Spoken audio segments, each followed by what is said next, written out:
करते हैं कहीं ना कहीं हम। और मुझे जब हम इस गली में इंटर हुए तो हम देखते थे कि आज से 20 साल 25 साल पहले जो ड्राई फ्रूट्स के दुकानें थीं आज भी वैसे ही हैं। मुझे बहुत अच्छा लगा। आज आपको बता दूं कि आज संविधान बचाओ कन्वेंशन था श्री कृष्ण मेमोरियल हॉल में। 4 साढ़े 4 बजे तक वहाँ पे फंक्शन चला। हम लोगों को खाने को कुछ भी नहीं मिला, लेकिन जब हम वहाँ से निकले तो एक चौराहे पर जहाँ पे समोसा मिल रहा था हम रुके और समोसा ख़रीद करके खाए, क्योंकि जब हम पढ़ रहे थे यहाँ पे तो हम समोसा खाते थे, चाय पीते थे। उस चीज़ को याद करते हुए हमने ये सब किया। बहनों भाइयों, ये छोटी सी बात है। मैं आपको बता दूं, आज देश NRC, NPR और CAA से जूझ रहा है, और ये जो चीज़ें आपके ऊपर मुसल्लत की गई हैं, लादी गई हैं, इन चीज़ों को देश की कोई ज़रूरत नहीं थी। ये गैर ज़रूरी चीज़ें हैं, इनकी कोई ज़रूरत नहीं थी। नरेंद्र मोदी की सरकार चाहे वो 2014 में चुन के आई थी या 2019 में चुन के आई थी, लोगों ने इसलिए चुना था कि आप हमें रोजी रोटी, कपड़ा, मकान, साफ पानी, साफ हवा, सड़कें, स्कूल, अस्पताल देंगे, बूढ़ों को पेंशन देंगे, जो गरीब हैं उनको भत्ता देंगे। लेकिन सरकार हमें क्या दे रही है? सरकार हमें दे रही है NRC, NPR, CAA, नफरत, बिखराव, बंटवारा दे रही है। ये हिंदुस्तान की तारीख में पहली बार हो रहा है मेरे भाइयों, पहली बार देश में हो रहा है कि जब लोग बोल रहे हैं कि हिंदू और मुसलमान भाई हैं, लेकिन सरकार कहती है नहीं, तुम भाई नहीं हो। ये पहली बार देश में हो रहा है। पहली बार देश में लोग संविधान को बचाने के लिए सड़कों पर उतरे हैं, लेकिन सरकार उनका विरोध कर रही कि नहीं, हम संविधान बचाने नहीं देंगे। यह पहली बार हो रहा है। हम नरेंद्र मोदी की सरकार को कहते हैं कि नरेंद्र मोदी जी आप पूरे देश के सरकार हैं, वो कहते हैं नहीं, हम पूरे देश की सरकार नहीं हैं। हम देश की जनता पहली बार उनको रिमाइंड कर रही है, याद दिला रही है कि देश के अंदर रहने वाले जितने जाति, धर्म, संप्रदाय के लोग हैं, आप सभी के सरकार हैं। वो कहते हैं कि नहीं, हम सभी के सरकार नहीं है, हम कुछ चुनिंदा लोगों के सरकार है। ये बहुत ही बड़ी एक अफसोस की बात है, बहुत बड़ी शेम की बात है कि इस सरकार के अंडर में हम आज ये दिन देख रहे हैं। आपको पता है कि जब भी कोई इनकलाब आता है, जब भी कोई बदलाव आता है, जब भी कोई तब्दीली आती है, तो उसका एक हीरो होता है। आज जो देश में जो चल रहा है, जो बदलाव आ रहा है, इसके हीरो कौन है? इसके हीरो हैं हमारी औरतें, हमारी माँ, हमारी बहनें। और ये हर जगह मैं कह रहा हूँ, और हर जगह जहाँ भी जाऊँगा यही बात कहूँगा। देखिए बहनों, मेरी माँओं, मेरी दादियों, मेरी नानियों, मैं अभी तक शाहीन बाग दिल्ली में 2 बार गया, मैं बॉम्बे के 2-3 शाहीन बाग में गया, पुणे के कोंडवा, काशीवाड़ा कैंप के शाहीन बाग में गया, यहाँ पर आया, मैं कल हारून बाग के शाहीन बाग में था। और हर जगह मैं इस बात का तज़किरा करता हूँ, इस बात का जिक्र करता हूँ कि आज के जो हीरो हैं हमारी औरतें हैं, हमारी माँ हैं, हमारी बहनें हैं, हमारी दादियाँ हैं, हमारी नानियाँ हैं। कैसे हैं कि 15 तारीख को जामिया में जब स्टूडेंट्स को पुलिस ने लाइब्रेरी से, मस्जिद से, हॉस्टल से मार मार के उन्हें बाहर निकाला। मैं आपको बता दूं, मैं जामिया गया था तो हमने देखा कि नीचे के बच्चों को तो मार के निकाला गया, लेकिन जो फर्स्ट फ्लोर है वो स्कॉलर सेक्शन है, यानी जो रिसर्च करने वाले बच्चे हैं वो बैठे हुए थे। किसी तरह का हिंसा करने की उनकी नीयत नहीं थी, ना उनके हाथ में लाठी था, ना उनके हाथ में पत्थर था। उनको भी पुलिस ने मार करके निकाला था। लाइब्रेरी के पढ़ने वाली जगह के कांच तोड़ दिए थे पुलिस ने। पुलिस की जिम्मेदारी लॉ एंड ऑर्डर मेंटेन करना है, जो लोग उतरे हुए हैं, गड़बड़ कर रहे हैं, उनको मारना है। कांच तोड़ना उनकी जिम्मेदारी नहीं है, कांच तोड़ना उनका काम नहीं है लाइब्रेरी का। लेकिन 15 तारीख को जब ये हिंसा हुई तो इस हिंसा के विरोध में सबसे पहले बैठने वाली दिल्ली के चौराहे पर शाहीन बाग में हमारी औरतें बैठी, हमारी माँ और बहनें बैठी। ये औरतें और माँ और बहनें हमारी हीरो हैं। जामिया में जब एक लड़के को 4 पुलिस वाले मार रहे थे तो उनको उंगली दिखाकर रोकने वाली एक लड़की जो थी वो हमारी हीरो है। जेएनयू में जब मास्कधारी गुंडों ने लड़कों पर हमला किया था तो अपने सर पे पट्टी बांध करके एम्स में इलाज कराती हुई, सारे सवालों का जवाब देती हुई, दुश्मनों को ललकारती हुई और यह मांग करती हुई कि इसमें जो भी क्रिमिनल शामिल है इनको पकड़ा जाए और एफआईआर किया जाए और न्याय किया जाए। वो कौन थी? जेएनयू की स्टूडेंट यूनियन की अध्यक्षा आईसी घोष, वो हमारी हीरो है।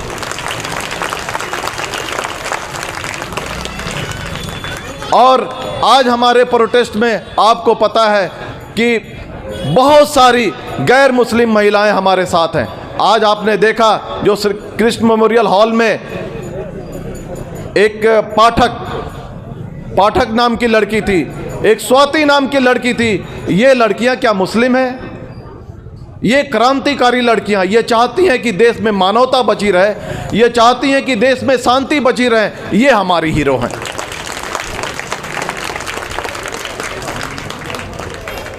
अब आते हैं एनआरसी, सीएए और एनपीआर पर। सबसे पहले देखिए, हमको क्रोनोलॉजी समझाया जाता है,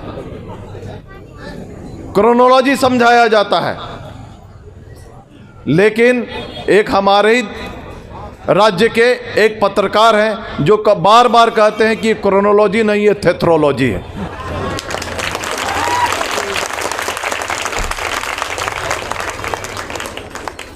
कोई भी अगर कोई बात कहे उस पर विश्वास मत कीजिए, क्योंकि आज की मीडिया पूरी तरह से गोदी मीडिया है।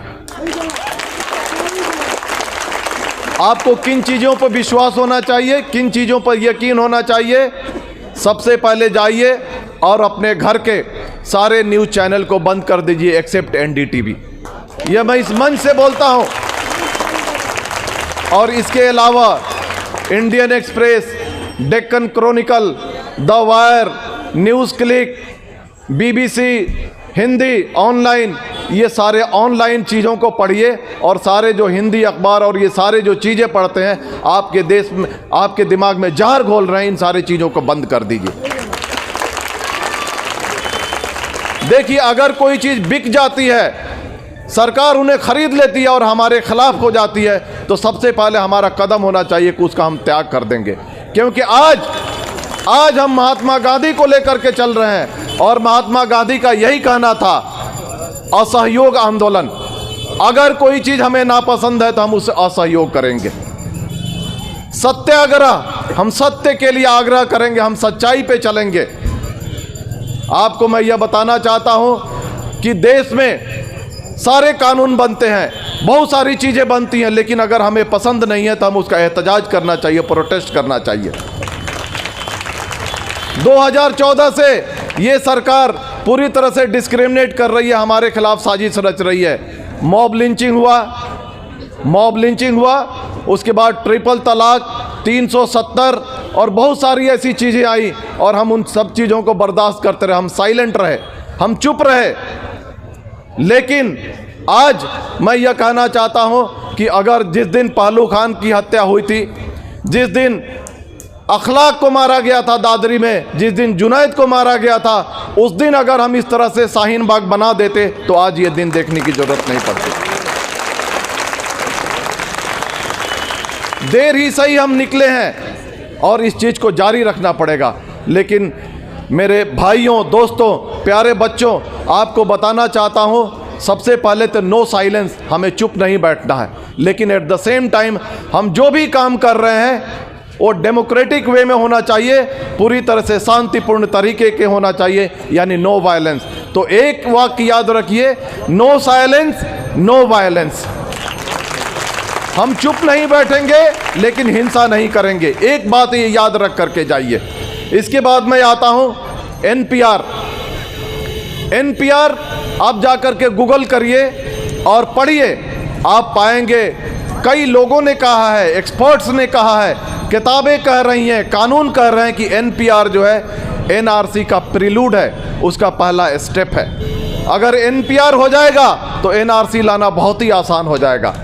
और ये एनपीआर क्या है? जब पहले की सरकार थी उसने 15 कॉलम की जानकारी मांगी थी, ये सरकार आकर के 21 कॉलम की जानकारी मांगी जा रही है। उसमें यह कहा जा रहा है कि आपके वालिद कहाँ पैदा हुए थे और कब पैदा हुए थे। आप अपना ड्राइविंग लाइसेंस दीजिए, पासपोर्ट नंबर दीजिए, पैन कार्ड नंबर दीजिए, आधार कार्ड नंबर दीजिए और मोबाइल नंबर दीजिए। ये एडिशनल इन्फॉर्मेशंस है। मैं ये कहना चाहता हूँ कि भाई सुप्रीम कोर्ट ने बार बार कहा है कि निजता आदमी का एक हक है, प्राइवेसी आदमी का एक हक है। जब हम सारे ये कार्ड के नंबर दे देंगे, मोबाइल नंबर दे देंगे, पूरी जानकारी दे देंगे, तो हमारे पास बचेगा क्या? पूरी जानकारी तो सरकार के पास रहेगी। सरकार उसका कभी भी मिसयूज कर सकती है और ये मिसयूज होता है। आज 21 कॉलम की जानकारी मांगी गई है, कल जा कर के बोलेंगे हमको 31 कॉलम की जानकारी दो। उसमें हमारे खाने की जानकारी मांगेंगे, सोने की जानकारी मांगेंगे, बच्चों के पढ़ाई की जानकारी मांगेंगे, लेकिन हम कोई भी कॉलम नहीं भरेंगे। अगर कोई आदमी, कोई भी अधिकारी, कोई भी कर्मचारी आपके घर पे आता है तो आप जो है, आप याद रखिए, बहुत सारी बातें जो है ना प्रोटेस्ट में सिर्फ हम आते हैं एक मॉब का हिस्सा बन करके, एक जो बहुत बड़ा क्राउड है, क्राउड का हिस्सा बन करके नहीं रहें। दिमाग को खोल करके जो कुछ अच्छी बातें बताई जाती हैं उनको सीख करके जाइए मेरे प्यारे दोस्तों और बहनों। उसमें पहली बात यह है कि देखिए, हर 10 साल पे सेंसस होता है, मर्दमशुमारी होती है और ये 2021 में होने वाला है। हो सकता है कि 1 मार्च को शुरू हो, 1 अप्रैल को शुरू हो, तो मर्दमशुमारी में हम बढ़ चढ़ के हिस्सा लेंगे। ये अगले साल आने वाला है, लेकिन एनपीआर की एक्सरसाइज इस साल शुरू होने वाली 1 अप्रैल से। तो 1 अप्रैल को 2020 1 अप्रैल को अगर आपके घर में कोई अधिकारी या कोई भी कर्मचारी आता है तो उसको बिल्कुल अच्छे से बैठाइए, पानी दीजिए, उसको चाय दीजिए और उसको लगे तो खाना खिलाइए। लेकिन कहे कि थोड़ा सा इन्फॉर्मेशन भर दीजिए तो आप क्या कहेंगे? हम रोड पे उतर जाएंगे, हम एहतजाज करेंगे, लेकिन एनपीआर का एक भी कॉलम नहीं भरेंगे।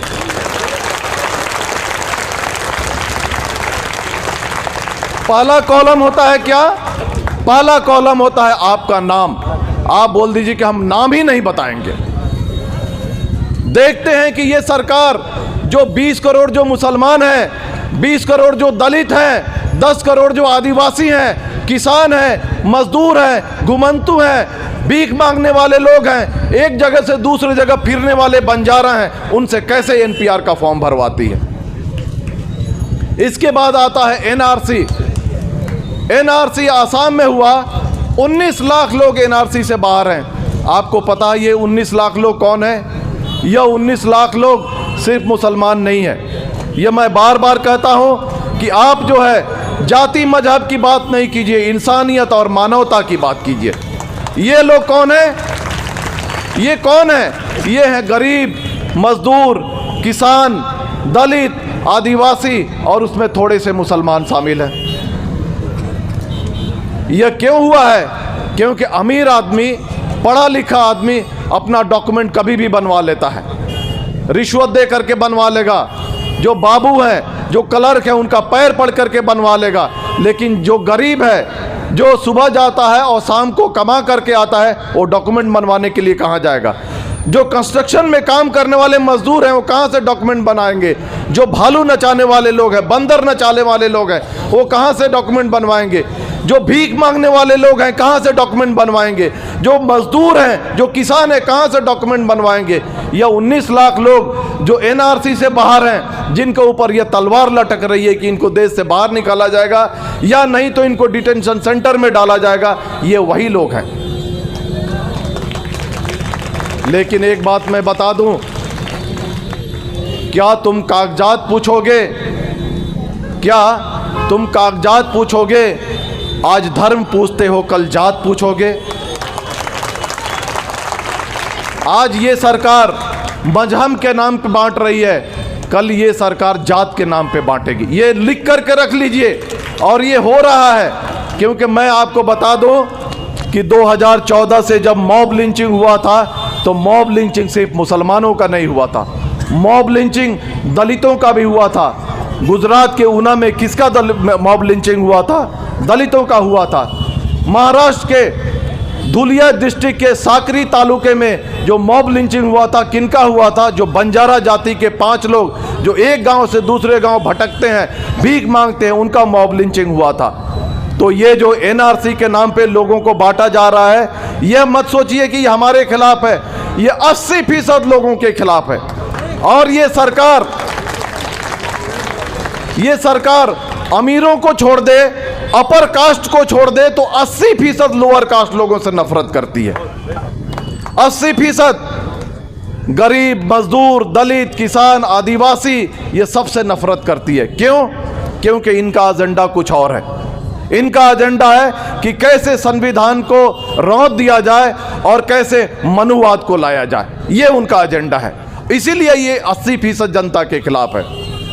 एनआरसी जब आसाम में हुआ तो 1600 करोड़ रुपए सिर्फ सरकार के खर्च हुए। अगर पूरे देश में एनआरसी किया जाए तो आपको पता है कितना खर्च होगा? 7000 करोड़ रुपया खर्च होगा। हम कहते हैं कि भाई आपने जीएसटी के नाम पे लोगों को लाइन में लगा दिया, डीमोनेटाइजेशन के नाम पे आपने लाइन में लगा दिया, आप एनआरसी के नाम पे लोगों को लाइन में लगाओगे? ये हक तुमने किसने दिया है? हम ठीक है 2 बार बहुत मासूम थे, भोले भाले थे, लाइन में लग गए। अब एनआरसी के नाम पे हम एक आदमी भी लाइन में खड़ा नहीं होगा। हम देखते हैं कि ये सरकार नेशन वाइड एनआरसी कैसे करती है। हमने सरकार को चुना था कि भाई ये सरकार हमको रोजी रोटी, कपड़ा, मकान ये सब देगी, एनआरसी के लिए हमने नहीं चुना था। और जो 7000 करोड़ रुपया जो शिक्षा का 2/3 बजट है, उसको जो है एनआरसी पे खर्च कर रही है। एक बार मैं और बता दूं, एक्सपर्ट्स कहते हैं, एक्सपर्ट्स का मानना है कि भारत में 60% लोगों का जन्म दर रिकॉर्ड किया जाता है। आप समझते हैं ना, जन्म दर यानी बच्चा अस्पताल में पैदा हो, घर पे पैदा हो, हम जा कर के म्यूनिसिपल अथॉरिटीज के पास उसके जन्म दर को रिकॉर्ड करते हैं। देश में सिर्फ 60% लोगों का जन्म दर रिकॉर्ड किया जाता है। मृत्यु दर यानी आदमी जब मरता है तो उसको भी हम रिकॉर्ड करते हैं। देश में ये कितना है? 40% है। उसके अलावा बच्चे मरते हैं, जो बच्चे जो मरते हैं उससे 20% बच्चों का मृत्यु दर रिकॉर्ड किया जाता है।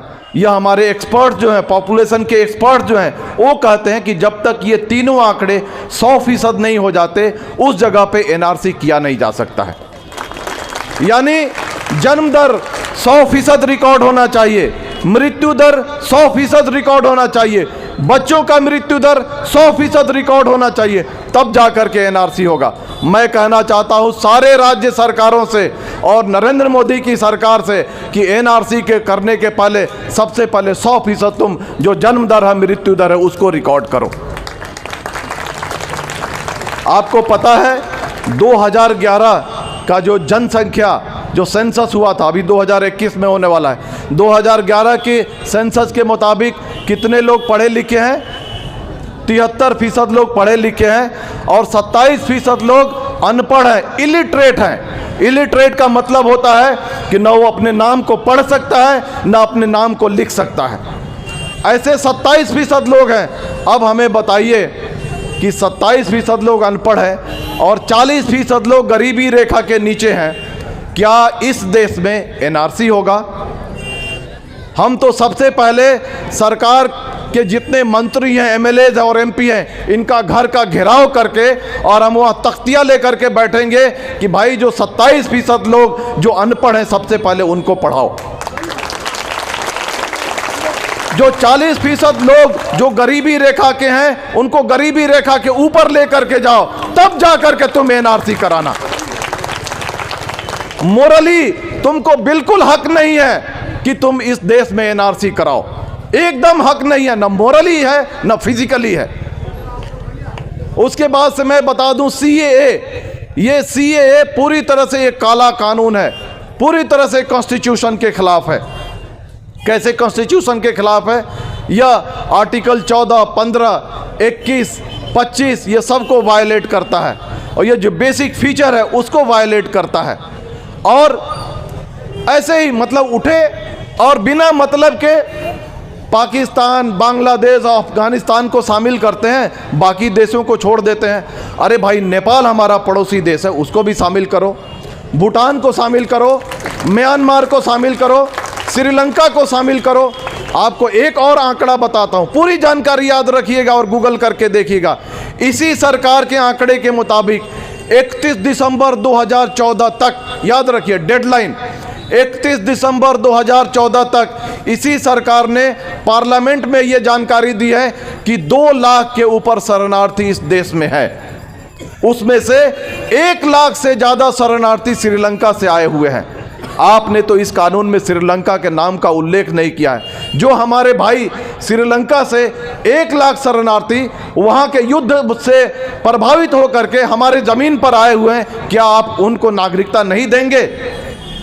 शर्म आती है इस सरकार के कथनी और करनी पर। 50 लाख लोग, 50,000 लोग बांग्लादेश से आए हुए हैं, 10,000 लोग पाकिस्तान से आए हुए हैं, 5,000 लोग अफगानिस्तान से आए हुए हैं। मेरा कहना है कि भाई 5,000 लोग अफगानिस्तान, 10,000 लोग बांग्लादेश, पाकिस्तान, 50,000 लोग अफगानिस्तान, ऐसे 65,000 लोगों की आपकी चिंता है।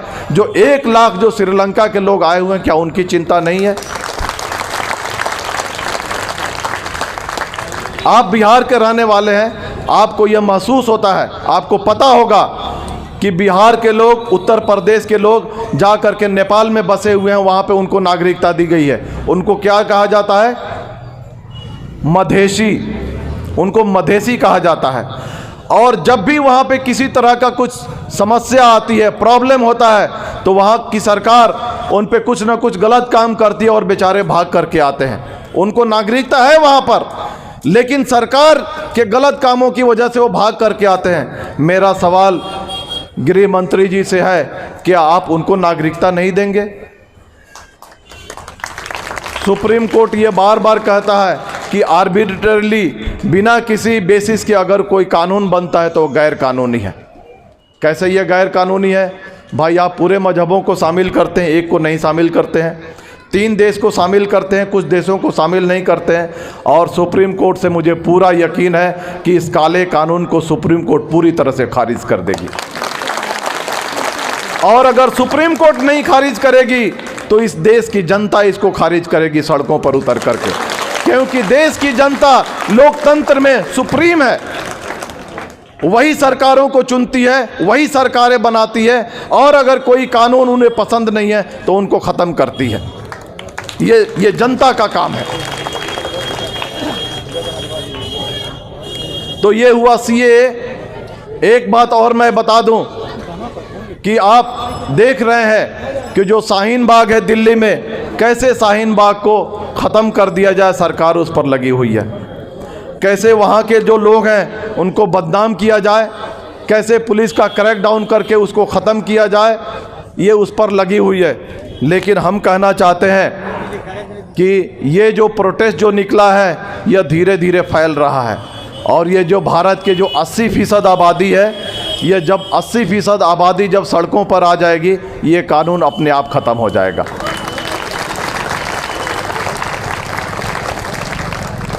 हमारे गृह मंत्री जी कहते हैं कि ईवीएम के बटन को इतनी जोर से दबाओ कि करंट जो है शाहीन बाग में लगे।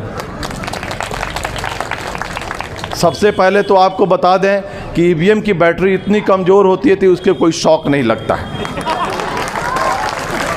और गृह मंत्री जी, अपने भक्तों को जो आप ट्रेनिंग बोल रहे हो कि इतनी ज़ोर से दबाओ, जा कर के अपने घर का जो लाइट का बटन ज़ोर से दबाएंगे और बटन अंदर चला जाएगा और वायर से जब उनका अंगूठा चिपक जाएगा तो बहुत सारे भक्त मर जाएंगे।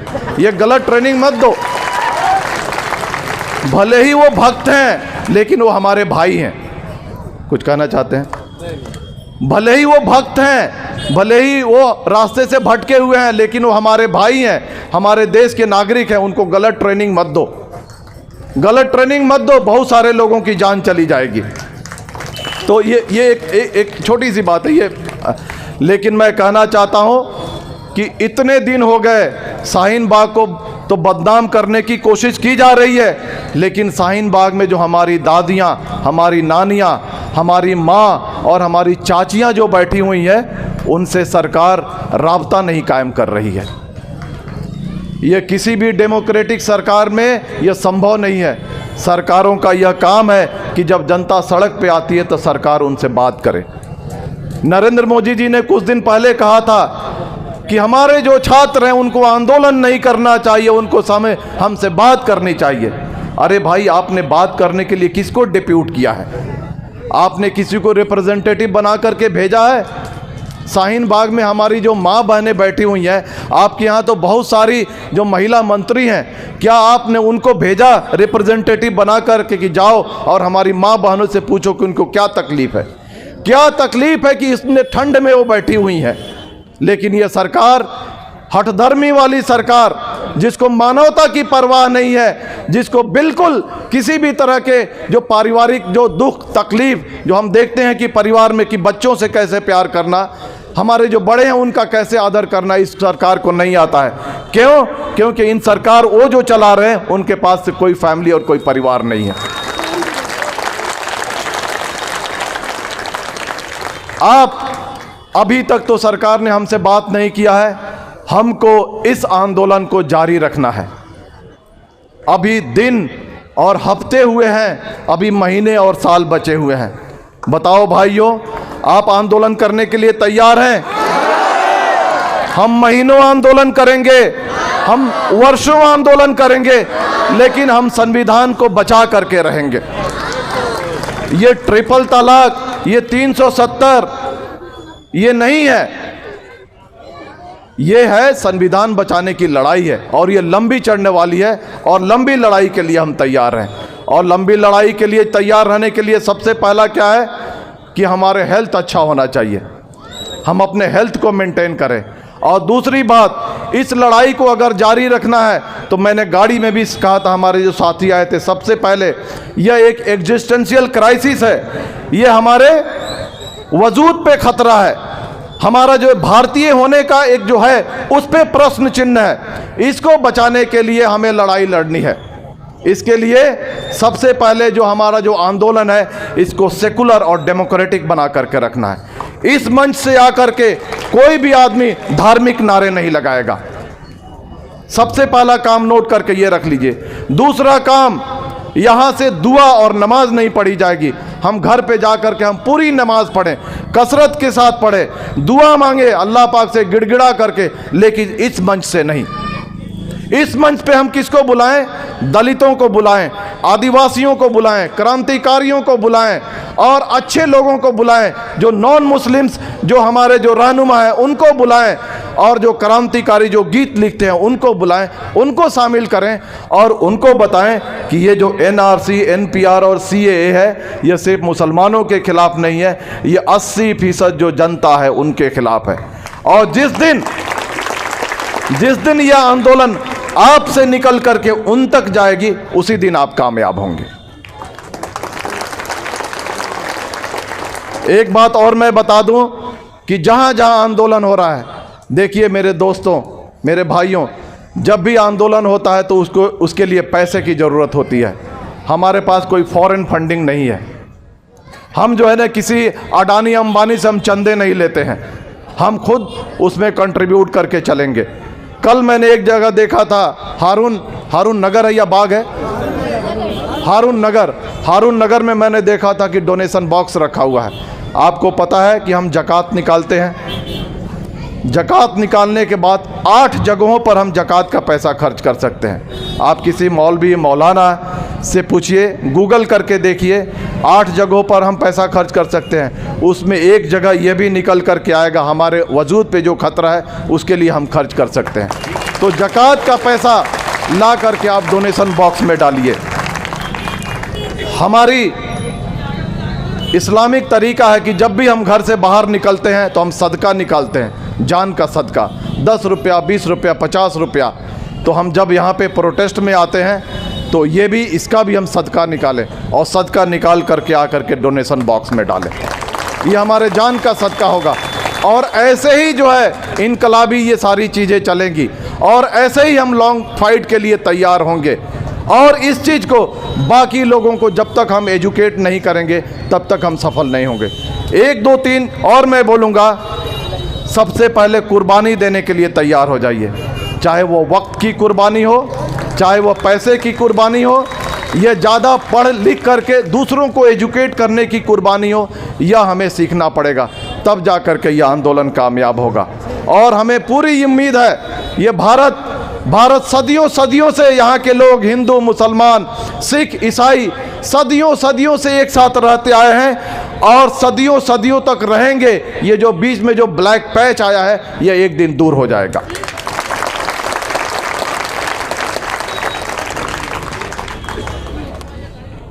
आप लोगों ने हमें बुलाया और आपसे कुछ कहने का, मुखातिब होने का मौका दिया, इसके लिए मैं शुक्रिया अदा करता हूं। आप लोग कुछ नारे लगाएंगे। देखिए, जब सरकारों को हम अधिकार देते हैं तो बहुत सारी सरकारें ऐसी हैं, जैसे पेड़ में फल लगते हैं तो पेड़ झुक जाता है, वैसे ही कुछ सरकारें झुक जाती हैं। लेकिन ताड़ का फल आपने देखा है, वो कभी भी झुकता नहीं है। जिसमें अहंकार है वो झुकता नहीं है, वो जो है दमन पे उतर जाता है, जुल्म पे उतर जाता है। जब जब जालिम जुल्म करेगा सत्ता के गलियारों से, जब जब जालिम जुल्म करेगा सत्ता के गलियारों से, जब जब जालिम जुल्म करेगा सत्ता के गलियारों से, गली मोहल्ला गूंज उठेगा, गली मोहल्ला गूंज उठेगा, गांव गांव गूंज उठेगा, कस्बा कस्बा गूंज उठेगा, शहर शहर गूंज उठेगा। इसके बाद देखिए, इस देश में हिंदू मुसलमान सिख ईसाई ये सब यहाँ के जो है फूल हैं, सब भाई भाई हैं। लेकिन ये सरकार कहती है नहीं, तुम भाई भाई नहीं हो, तुम दुश्मन हो। ये पहली बार हो रहा है कि लोग कह रहे हैं नहीं हम भाई हैं, सरकार कह रही कि नहीं तुम भाई नहीं हो। तो हमको सरकार को बताना है, भारतवर्ष जिंदाबाद, भारतवर्ष जिंदाबाद, भारतवर्ष जिंदाबाद, हिंदू मुस्लिम जिंदाबाद, सिख ईसाई जिंदाबाद, दलित पारसी जिंदाबाद, गरीब मजदूर जिंदाबाद, गरीब किसान जिंदाबाद। उसके बाद ये जो एनआरसी और सीएए, इस पे हम हल्ला बोल करेंगे। अरे एनआरसी पर हल्ला बोल, एनआरसी पर हल्ला बोल, एनपीआर पर हल्ला बोल, एनपीआर पर हल्ला बोल, सीएए पर हल्ला बोल, सीएए पर हल्ला बोल। इसके बाद यह देश अपराध बलात्कार से भी जूझ रहा है। आपको पता है कि यह सरकार भ्रष्टाचार तो कर रही है, लेकिन मीडिया उसको दिखा नहीं रही है। उसके बाद आपको पता है कि बहुत सारे जो बीजेपी के शीर्ष के नेता जिन बाबाओं के जाकर के पैर छूते थे, वो ज़्यादातर बाबा आज जेलों के अंदर बंद है। कौन से आरोप में? बलात्कार के आरोप में। और इनके एमपी और एमएलए जो कमज़ोर हैं, उनके बलात्कार में लगे हुए हैं, बलात्कार भी कर रहे हैं और उनको मारने की साजिश भी कर रहे हैं। ऐसा अंधा सरकार, ऐसा बहरा सरकार, वो जो था ना टके शेर खाजा और टके शेर भाजी और टके शेर खाजा, वो वाला ज़माना आ गया है कि इस देश की महिलाएं सुरक्षित नहीं है। बलात्कार पर हल्ला बोल, बलात्कार पर हल्ला बोल, अपराध पर हल्ला बोल, भ्रष्टाचार पर हल्ला बोल, बहुत बहुत शुक्रिया।